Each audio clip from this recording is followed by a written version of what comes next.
Hi, I'm Ashley, Senior Clinical Advisor at Carepatron, and I'm here to help walk you through the Cognitive Distortions Checklist. What is a cognitive distortions checklist?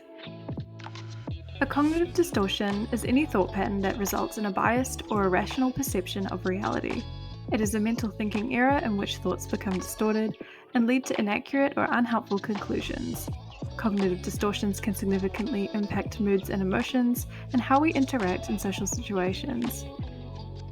They include all or nothing thinking, overgeneralization, mental filtering, catastrophizing, personalizing, and minimizing. Therapists can use these worksheets to help individuals recognize and challenge distorted thought patterns. Individuals can develop healthier thinking habits, leading to improved mental health and well-being. They can also more effectively manage their stress and anxiety levels and build better relationships with others. This checklist is commonly used by mental health professionals such as psychologists, psychiatrists, counselors, and more. Here's how to use cognitive distortion checklists.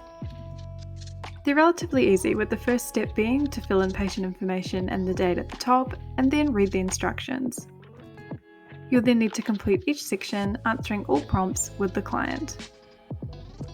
To view a sample assessment of the Cognitive Distortions Checklist, feel free to visit carepatron.com, where you can download and access the checklist for free. You can also access the checklist through our platform. Simply filter by community and assessment, and type in the keywords to find the note. Edit however you wish. Thanks for watching, and remember to subscribe to Carepatron to view more healthcare videos.